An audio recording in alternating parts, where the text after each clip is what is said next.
Hello दोस्तों, आप सभी का स्वागत है आपके अपने यूट्यूब चैनल नॉलेज फूड पर। आज के वीडियो में हम पढ़ेंगे क्या इतिहास, और इतिहास का यह हमारा सेकंड चैप्टर है, यानी अध्याय दूसरा है। कौन सा? समाजवाद एवं साम्यवाद। इसका पहले ही 3 पार्ट आ चुका है, यह शायद चौथा पार्ट है आज का। अगर आप पिछले वीडियो को नहीं देखे हैं, यानी इनके पहले वाले पार्ट को नहीं देखे हैं, तो आप ज़रूर देखिएगा, 100% आपका फ़ायदा होगा। आज के वीडियो में हम समझने वाले हैं किसके बारे में? तो 1917 ईस्वी की बोल्शेविक क्रांति के बारे में, और इसी को रूसी क्रांति भी कहा जाता है। 1917 ईस्वी की बोल्शेविक क्रांति को रूसी क्रांति भी कहा जाता है। आज हम उसी को ब्रीफ में समझेंगे, ब्रीफ में नहीं, पूरे डिटेल से समझेंगे, क्योंकि यह प्रश्न अगर मान लीजिए इतिहास से प्रश्न, अगर मान लीजिए 5 प्रश्न आपके बोर्ड एग्ज़ाम में पूछा जाता है, तो 100% चांस है कि आपको इनसे प्रश्न रहेगा ही रहेगा। इसीलिए बारीकी से समझने का आप प्रयास कीजिएगा, ठीक है। बाकी जो भी बोर्ड पे लिखा हुआ है, बाद में मैं इसका PDF भी दे दूंगा, ताकि आप एक बार उनको पढ़ भी लो। तो अभी आप अच्छे से पहले समझ लो। तो 1917 ईस्वी की बोल्शेविक क्रांति क्यों हुई थी? तो याद रखिएगा, यह जो घटना थी 20वीं शताब्दी के इतिहास की, यह एक महत्वपूर्ण घटना थी। तो आप लोगों को हम शताब्दी के बारे में पहले ही समझा दिए हैं। शताब्दी का मतलब क्या होता है? तो शताब्दी से तात्पर्य है 100 साल। कितना साल? 100 साल। तो 100 साल यह हमेशा पहले लेके चलता है, मतलब हम टारगेट लेके चलते हैं एक्स्ट्रा 100 साल। जैसे मान लीजिए अगर हम 20वीं शताब्दी बोल रहे हैं, अगर आप 20वीं शताब्दी बोल रहे हो, तो इसका मतलब यहाँ पे जो ईस्वी आएगा वो 1900 से लेकर 1999 तक आएगा। अगर आप 21वीं शताब्दी बोल रहे हो तो 2000 से लेके 2099 तक आएगा। अगर आप 18वीं शताब्दी बोल रहे हो, 18वीं शताब्दी, तो इसका मतलब क्या हो जाएगा? आप कब की बात कर रहे हो? 1700 ईस्वी से लेकर 1799 ईस्वी तक के बीच की बात कर रहे हो। तो हमेशा शताब्दी 100 साल हम क्या करते हैं? आगे टारगेट करके रखते हैं। इस चीज़ को आप ध्यान में रखिएगा। चलिए अब हम समझते हैं। तो अब आपका यहाँ क्लियर हो गया होगा। तो यहाँ क्या दिया? 20वीं शताब्दी के इतिहास। तो 20वीं शताब्दी मतलब 1900 से लेकर 1999 तक का यह एक महत्वपूर्ण घटना था। कौन सा? तो 1917 ईस्वी की बोल्शेविक क्रांति। तो इस क्रांति ने जार निकोलस के शासन का अंत कर दिया। तो बोल्शेविक क्रांति के समय या रूसी क्रांति के समय वहाँ का शासक कौन था? तो आप क्या बोलिएगा? वहाँ का शासक था जार निकोलस। इससे देखिए एक ऑब्जेक्टिव भी क्लियर होगा, प्रश्न बनेगा, बोल्शेविक क्रांति के समय रूस का शासक कौन था? तो जार निकोलस। रूसी क्रांति के समय वहाँ का शासक कौन था? तो जार निकोलस, ठीक है। अब आगे बढ़ते हैं। तो इसी क्रांति ने कुलीनों, पूंजीपतियों और जमींदारों की शक्ति का अंत कर दिया। मतलब रूस में जो कुलीन का वर्चस्व था, वहाँ पे जो जमींदारों का वर्चस्व था, पूंजीपतियों का जो वर्चस्व था, जो बोल्शेविक क्रांति हुई, रूसी क्रांति जो हुई, इसने उन सभी का अंत कर दिया। किनका किनका? कुलीनों का, पूंजीपतियों का और जमींदारों का। और इन्होंने स्थापित किया किसका शासन? मजदूरों का और किसानों की सत्ता को स्थापित किया।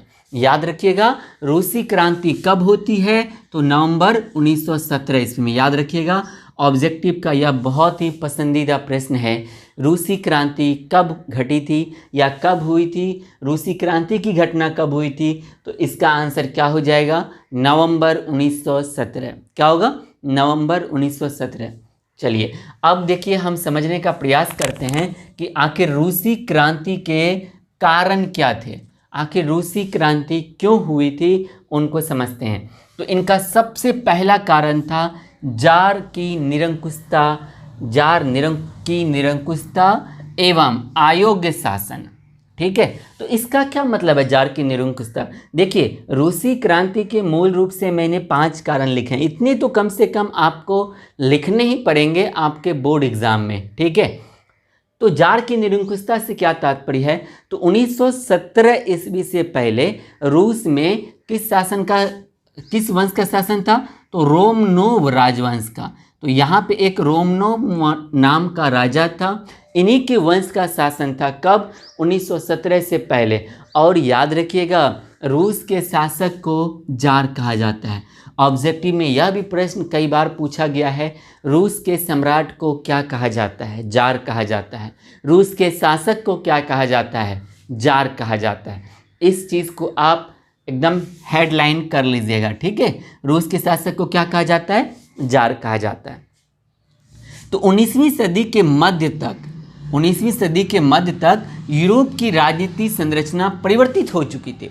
अच्छा, 19वीं सदी के मध्य का मतलब क्या हुआ कि 1900 के बाद की बात कर रही है। 19वीं यहाँ पे सदी से तात्पर्य है 1850 के आसपास की बात कर रहे हैं। तो उस शताब्दी के आसपास में यूरोप की राजनीति संरचना परिवर्तित हो चुकी थी। राजतंत्र की शक्ति सीमित हो चुकी थी और रूसी राजतंत्र जो था अपना विशेषाधिकार नहीं छोड़ना चाहते थे। मतलब आपको पता है कि फ्रांस में क्रांति हो चुकी थी, अमेरिका में हो चुकी थी, इंग्लैंड में हो चुकी थी, लेकिन इंग्लैंड जो रूस के राजा थे वो अपने यहाँ अभी भी रूसी राजतंत्र के विशेषाधिकार को छोड़ना नहीं चाहते थे। यह भी एक बहुत बड़ा कारण था रूसी क्रांति होने का। इनके बाद याद रखिएगा कि रूसी क्रांति जार निकोलस द्वितीय के कार्यकाल में हुई। रूसी क्रांति किसके कार्यकाल में हुई? तो जार निकोलस द्वितीय के कार्यकाल में हुई, जो एक बहुत ही निरंकुश शासक था। निरंकुश मतलब इनको जनता के सुख दुख से कुछ भी लेना देना नहीं था, इसीलिए इनको क्या कहा जाता है? इनको निरंकुश शासक कहा जाता है। अब मैं इनको साफ करता हूं ताकि और जो हमारे 2 नंबर का होगा हम उनको भी अब यहां से समझने का प्रयास करेंगे। आप बस बोर्ड पे ध्यान बनाए रखिए और उनके बाद आप समझने का प्रयास कीजिएगा, आपको 100% फ़ायदा पहुंचेगा। इनके बाद मैं आप लोगों को क्या करूंगा, इनका जो आज मैं पढ़ा रहा हूं इनका PDF भी दे दूंगा। इनको बाद में आप एक बार पढ़ लीजिएगा, 100% यह आपके दिमाग में एडजस्ट हो जाएगा। हमारा दूसरा क्या है कारण? जो रूस में क्रांति हुई उनका बहुत बड़ा कारण था कृषकों की दयनीय स्थिति। कृषकों से मतलब क्या है यहाँ पर? किसान। तो याद रखिएगा कि पूरे रूस में जो है ना बहुसंख्यक के रूप में अच्छा, बहुसंख्यक का मतलब क्या हुआ? किसी भी देश की अगर आधे से ज़्यादा आबादी अगर मान लीजिए किसी एक काम को कर रही है तो हम उनको बोलेंगे बहुसंख्यक। बहुसंख्यक एक इसी प्रकार से ऐसा शब्द आपको मिलेगा अल्पसंख्यक, ठीक है। अल्पसंख्यक का मतलब क्या हुआ? जिसकी आबादी कम है। जिसकी आबादी कम होगी उसको क्या बोलेंगे? अल्पसंख्यक। और बहुसंख्यक किसको कहेंगे? जिसकी आबादी ज़्यादा होगी। तो रूस में जो है बहुसंख्यक के रूप में किसान था और किसानों की स्थिति ही पूरे रूस में बहुत ही दयनीय थी। इनको कुछ हद तक सही करने के लिए जार निकोलस ने क्या किया था? 1861 ईस्वी में इन्होंने दास प्रथा को यानी दासता को इन्होंने समाप्त कर दिया। लेकिन इसके बावजूद भी रूस की स्थिति में कुछ भी बदलाव नहीं आया, वहाँ पर किसानों की स्थिति दयनीय ही थी। इनके बाद और समस्या क्या था कि यहाँ के जो किसान थे यानी रूस के जो किसान थे ना, इनका जो खेतों का आकार था वह बहुत ही छोटा था और खेती करने का जो इनके तौर तरीके थे वह बहुत ही पुराने तौर तरीके से ये लोग खेती कर रहे थे। यह भी इनकी एक बहुत बड़ी समस्या थी। अगर मान लीजिए किसानों की खेती अच्छी होगी नहीं तो उनको फसल अच्छा नहीं होगा और फसल अच्छा नहीं होगा तो उनको बेच के कभी भी उनको पूंजी अच्छा नहीं हो सकता है। यह एक कारण था कहाँ पर? कृषकों की दयनीय स्थिति होने का। इनके बाद इनके साथ साथ और क्या समस्या था? रूस में भी जैसे भारत में बहुत बड़ा लगान वसूला जाता था किसानों से, उसी प्रकार से रूस में भी जो लगान जो था ना वह बहुत हाई था। लगान को इंग्लिश में टैक्स कहते हैं, ठीक है, या इसी को लगान को ही कर बोला जाता था। तो ये बहुत ही वहाँ हाई था जिसके वजह से किसान ऑलरेडी राजाओं के या फिर वहाँ का जो जमींदार था उनके कर के नीचे दबा हुआ था। तो किसानों के पास भी कोई दूसरा ऑप्शन नहीं था सिवाय क्रांति करने का। क्या यहाँ तक क्लियर है ये दूसरा टॉपिक? चलिए अब तीसरा क्या है? मजदूरों की दयनीय स्थिति। तो मजदूरों की दयनीय स्थिति के बारे में आपको पिछले क्लास में भी हम समझाए हुए थे।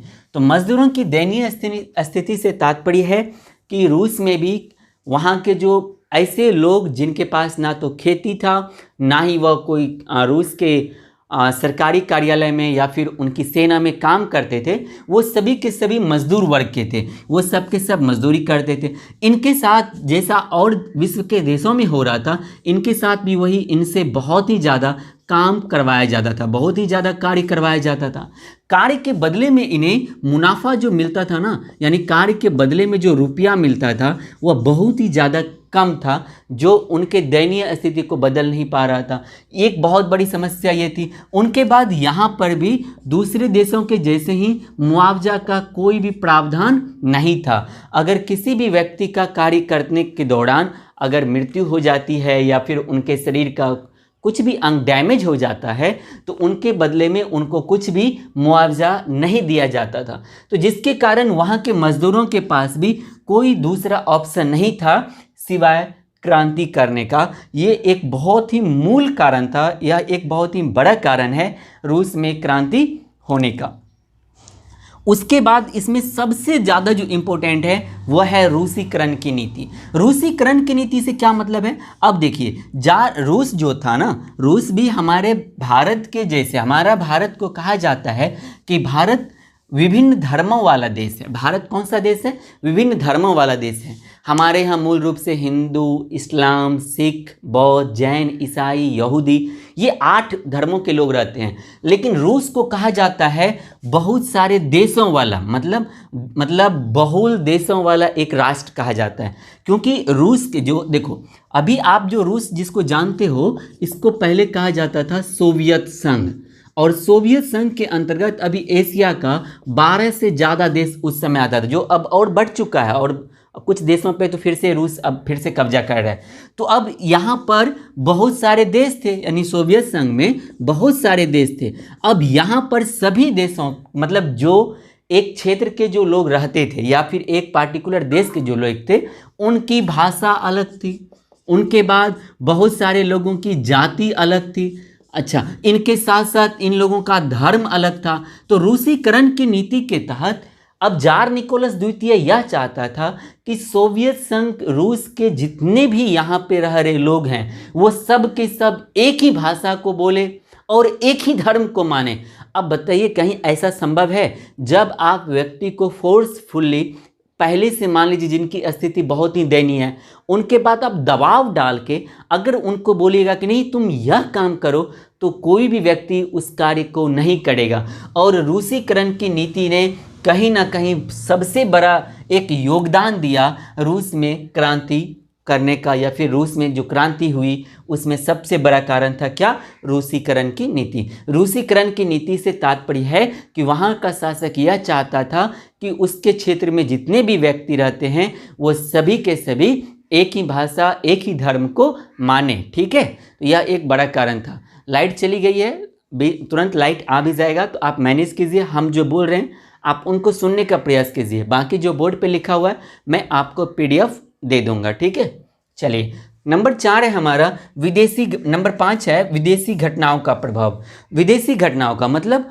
पूरे विश्व में जो, और स्पेशली जो यूरोप में कुछ घटनाएं घट रही थी, सभी देशों में जो क्रांति हो रहा था, उनका भी प्रभाव कहीं ना कहीं रूस के लोगों पर और पूरे रूस पे भी हो रहा था। यहीं पर 2 इनका सबसे मूल कारण है। एक है क्रीमिया का युद्ध। क्रीमिया के युद्ध में रूस बुरी तरह से पराजित हो गया, यानी रूस की यहाँ पर हो गई हार, जिसने क्या किया, क्रीमिया के युद्ध ने ही यहाँ के लोगों के सामने जो रूस के शासक यह बोलते थे कि रूस का दबदबा पूरे विश्व में है, और जब क्रीमिया के युद्ध में हार गया तो, और उनके बाद जब इनके सैनिक फटे हालात में, घायल रूप में जब वो लड़ाई के बाद घर लौटे, तब जाके यहाँ के रूस के आम नागरिकों को पता चला कि रूस की रियल में हालत बहुत ही खराब है और अब रूस में पूरा का पूरा बदलाव करना चाहिए। दूसरा बड़ा कारण था यहीं पे जापान से पराजय, यानी जापान से लड़ाई होती है रूस की कब? 1905 ईस्वी में।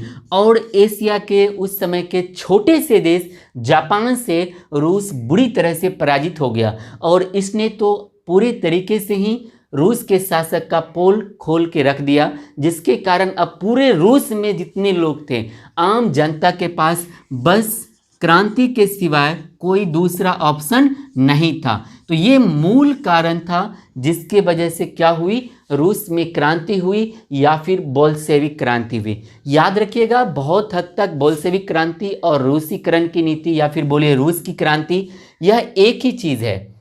ये 5 हेडलाइन आपको पता होना चाहिए। यह बोर्ड एग्जाम में याद रखिएगा, समाजवाद एवं साम्यवाद से अगर प्रश्न बनेगा तो याद रखिए इनसे 100% प्रश्न बनेगा ही बनेगा। इसीलिए आप इस वीडियो को एक बार फिर से पीछे करके देख लीजिएगा, 100% आपको समझ में आ जाएगा। बाकी मैं इन सभी का PDF आपको टेलीग्राम पे और जो हमारा व्हाट्सएप का ग्रुप है, अगर आपने अभी तक व्हाट्सएप के ग्रुप को ज्वाइन नहीं किया है तो आप ज़रूर ज्वाइन कीजिए। वहाँ पे आपके बहुत सारे दोस्त ज्वाइन कर चुके हैं।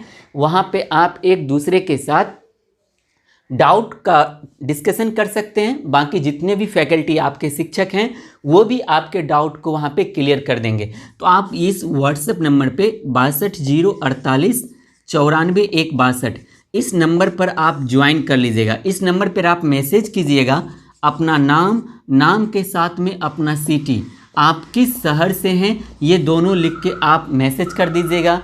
मैं आपको या हमारे फैकल्टी आपको उस ग्रुप में ऐड कर देंगे। इस चीज़ को आप ध्यान रखिएगा। उनके बाद इस वीडियो के जो हमारा डिस्क्रिप्शन है ना, वीडियो के डिस्क्रिप्शन को जब खोलिएगा तो वहाँ पर टेलीग्राम नाम से एक हम आपको लिंक मिलेगा। उस लिंक पर क्लिक करके आप जो हमारा नॉलेज पूल है टेलीग्राम पर, आप इसको भी ज़रूर ज्वाइन कर लीजिएगा। यहाँ पर भी आपको PDF मैं देता रहूँगा। 100% यहाँ पे PDF मिलेगा। लेकिन डाउट डिस्कशन चाहते हैं, आप कुछ भी पर्सनली पूछना चाहते हैं तो इस व्हाट्सएप नंबर पे आप मैसेज कीजिएगा, ग्रुप में मैं आपको ऐड कर दूँगा। और आप लोगों से फिर से एक हमारी नम्र निवेदन है कि आप लोग वीडियो के लिंक को शेयर नहीं करते हैं। आप दबा के वीडियो के लिंक को शेयर कीजिए। आप देखते हैं हमारे जितने भी फैकल्टी हैं कितनी ताबड़तोड़ मेहनत करते हैं ताकि आप अपने 2022 के बोर्ड एग्ज़ाम में अच्छा से अच्छा नंबर ले आओ। आपकी थोड़ी सी ये क्या बोल सकते हैं कि यह नैतिकता है कि आप हमारे फैकल्टियों के द्वारा जो मेहनत किया जा रहा है आपके प्रति, उनके बदले में हम आप लोगों से कोई भी फीस नहीं ले रहे हैं और आपको हाई कैटेगरी का हम लोग एजुकेशन देने का प्रयास कर रहे हैं। तो आप लोग बस फीस के तौर पे ही कम से कम प्रत्येक दिन सभी वीडियो के लिंक को 10-20 लोगों तक शेयर कीजिए और आपके जो भी दोस्त या आपके रिश्तेदार हैं उनको हमारे चैनल के बारे में बताइए और उनको बोलिए सब्सक्राइब करने के लिए। याद रखिए, जिस दिन आपके चैनल यानी आपके परिवार जो आपका ये, और याद रखिए ये चैनल सिर्फ हमारा नहीं है, ये आप लोगों का भी है। ये परिवार नॉलेज पूल आप लोगों का भी है। जिस दिन आपके परिवार पर 20,000 अगर हो गया ना, समझ लीजिए उस दिन सभी क्लास लाइव हो जाएगा, सबका सब क्लास लाइव कर दूंगा।